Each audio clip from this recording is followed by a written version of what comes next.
Hello everyone, আজকে তোমাদের সাথে একটা তেলের রেসিপি শেয়ার করব। এখানে আগে ইনগ্রিডিয়েন্টসগুলো দেখে নাও কি কি নিয়েছি। আমি কারি পাতা নিয়েছি, আর নিয়েছি হচ্ছে জবা পাতা, আর পেঁয়াজের খোসা নিয়েছি, আর এটা হচ্ছে একটা মিডিয়াম সাইজের পুরো একটা গোটা পেঁয়াজ। আচ্ছা, 3টে আমলকি নিয়েছি, আমলকিগুলো আমি ধুয়ে নিয়েছি। এখানে অ্যালোভেরা আমি কিছুটা জেল বার করে নিয়েছি, আবার এখানে জেলের সাথে পাতাটাও রয়েছে অ্যালোভেরার। আর এখানে আমি কিন্তু আলাদা করে ওই যে জেলটা বার করেছি তার পাতাগুলোও নিয়েছি, মানে পুরো অ্যালোভেরাটা আমি নিয়েছি, কিছুই ফেলিনি। আচ্ছা, আর নিয়েছি হচ্ছে এখানে বড় 1 টেবিল স্পুন ভরে মেথি, 1 টেবিল স্পুন ভরে হচ্ছে কালো জিরা, আর এটা হচ্ছে 1 টেবিল স্পুন রয়েছে রোজমেরিটা আমি অনলাইনে কিনেছি, তোমরা অ্যামাজনে ফ্লিপকার্টে সব কিছুতেই পেয়ে যাবে, ওখান থেকে কিনে নিও। আচ্ছা, আমলকিটা আমি কিন্তু কুচি কুচি করে কেটে একটু ক্রাশড করে নিয়েছি। ক্রাশড করে নিলে কি হবে, ওটার যে জুসটা, রসটা ভেতর থেকে আরও ভালো মতো বেরোবে আর কি, মানে তেলের মধ্যে ভালো করে ঢুকবে। তো সেই জন্য আমলকিটা যখনই নেবে, আমলকিটা কিন্তু একটুখানি ক্রাশড করে নেবে। আমার কাছে এটা হচ্ছে কাঠের একটা হামল দিস্তা, তো সেটাতেই আমি একটু ক্রাশড করে নিয়েছি, যে এই যে দেখছো পুরো রসটা এর ভালো মতো তাহলে বেরোবে, আর বেরিয়ে ভালো মতো তেলের সাথে মিশে যাবে। আর এরপরে আমি কারি পাতাটাও কিন্তু একটু ক্রাশড করে নিয়েছি। দেখো, এগুলো সব মানে যেই ইনগ্রিডিয়েন্টসগুলো আমি ক্রাশড করেছি, এতে কি হবে, ওর যে জুসটা, মানে যেমন আমলকির জুস, পাতারও যে রসটা, ওটা ভালো মতো বেরোবে। তোমরা কেটেও নিতে পারো, কিন্তু ক্রাশড করে নিলে বেশি ভালো হবে। তো সেই জন্য আমি কারি পাতাটাও ক্রাশড করে নিয়েছি। এবার আমি জবা পাতাগুলো, এগুলো কিন্তু একটু ভালো মতো ধুয়ে নেবে। কারি পাতাটাও কিন্তু আমার ধুয়ে শোকানো ছিল, আর জবা পাতাও বেশ অনেকগুলো নিয়েছি। এবার জবা পাতার মধ্যে কিন্তু আমি এই যে মেথি, কালো জিরা আর হচ্ছে রোজমেরি সবগুলো দিয়ে দিয়েছি। সবগুলোই আমি এগুলো একসাথে একটুখানি এই হামল দিস্তায় একটুখানি থেতো করে নেব। এই যে আমার থেতো করে নেওয়া হয়ে গেছে। এবার এইটাকে মানে বার করে নিচ্ছি আর কি। আসলে শ্রীলঙ্কাতে না, এখানে জলে ভীষণ আয়রন, তো আমার অসম্ভব হেয়ার ফল হয় এখানে শ্রীলঙ্কার জলে। মানে যখনই মানে যবে থেকে আমি এখানে এসছি তবে থেকেই আমার হেয়ার ফল হয়। তো যাই হোক, সেই জন্য আমি এটা সেকেন্ড ব্যাচ ইউজ করছি। ফার্স্ট ব্যাচ আমার ইউজ করা হয়েছে, আমার মানে কাজ হয়েছে দেখেই আমি ভাবলাম যে সেকেন্ড ব্যাচটা যখন আমি বানাবো তোমাদের সাথে শেয়ার করব। এটা হচ্ছে আমার ছোট্ট কড়াই, এটার মধ্যেই আমি সব তেল সব বানাই আর কি। আচ্ছা, এটা হচ্ছে এই যে দেখছো শ্রীলঙ্কার, এটা হচ্ছে অর্গ্যানিক একদম ভার্জিন কোকোনাট অয়েল।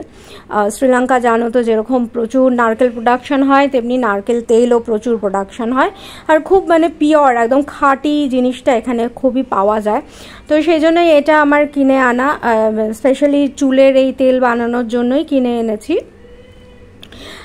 তো এটা আমি এর আগে আর একটা মানে ছিল তেল, একটুখানি ছিল, ওই তেলটাও আমি পুরোটা দিয়ে দিলাম, মানে বাকি যতটা ছিল সেটাও এখানকারই শ্রীলঙ্কারই মানে অর্গ্যানিক একদম ভার্জিন কোকোনাট অয়েল। আর এখন এই যে যেটা নতুন কিনে এনেছি সিলন আর কি কোকোনাট অয়েল, এটাও একদম অর্গ্যানিক ভার্জিন কোকোনাট অয়েল। তো সেইটাই চেষ্টা করবে যে ভার্জিন কোকোনাট অয়েলটা দিয়েই চুলের এই তেলগুলো বানানোর জন্য। তো এটাও আমি হাফ শিশি, এটা কাঁচের শিশি, তো হাফ শিশি আমি কিন্তু দিয়ে দিয়েছি। এবার তেলটা একটুখানি গরম হবে, তারপরে এই যে আমি এখন একটা একটা করে ইনগ্রিডিয়েন্টসগুলো এর মধ্যে দিতে থাকবো। প্রথমে দিলাম হচ্ছে পেঁয়াজের খোসা। প্রত্যেকটা জিনিসই কিন্তু এখানে যে কটা জিনিস আমি নিয়েছি প্রত্যেকটাই চুলের জন্য ভীষণ ভালো, খুব এফেক্টিভ। এখন দিচ্ছি যে কারি পাতা, মানে এই তেলটা ইউজ করার পরে আমার হেয়ার ফল তো অনেক কমেছে, বলবো না যে একেবারেই কমে গেছে, সেটা নয়, তবে হ্যাঁ অনেক কমেছে, 80% কমেছে। আর তার সাথে আমি আর একটা জিনিস নোটিস করেছি যে আমার নতুন ছোট ছোট বেবি হেয়ার গ্রো হয়েছে সামনেটাতে।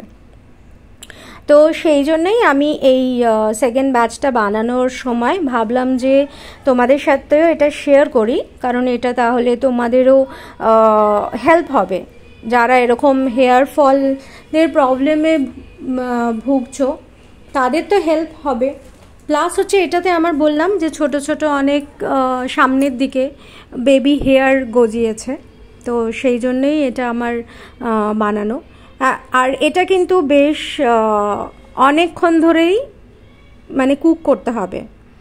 এবার বাকি যে জবা পাতা, মেথি, কালো জিরা আর রোজমেরি যেটা থেতো করেছিলাম, এখন আমি সেটা দিয়ে দিলাম। দিয়ে এটাকে ভালো মতো মানে তেলের মধ্যে এই যে বসিয়ে দেবো এটাকে খুব ভালো মতো। নাড়াচাড়া করার খুব একটা কিছু নেই, এটা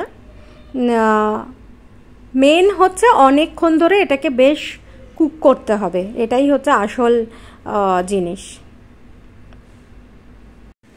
এখন দেখো কালারটা কিন্তু অনেকটা চেঞ্জ হয়েছে, এটা বেশ 15 মিনিট হয়ে গেছে। এটা আরও ডার্ক হবে মানে কালারগুলো, তখন আমি এটাকে নাবাবো আর কি। এই যে এখন দেখছো আমার এটা হয়ে গেছে, তেলটা পুরো একদম রেডি, গ্যাস আমি অফ করে দিয়েছি।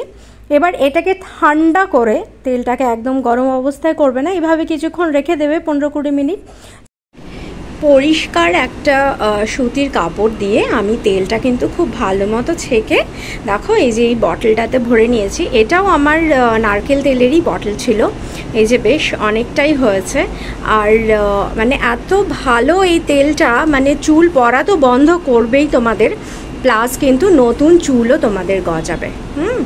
তো সেজন্য আশা করি তোমাদের এই ব্লগটা দেখতে খুব ভালো লেগেছে, তো তোমরাও এটা বানিয়ে ইউজ করে দেখতে পারো।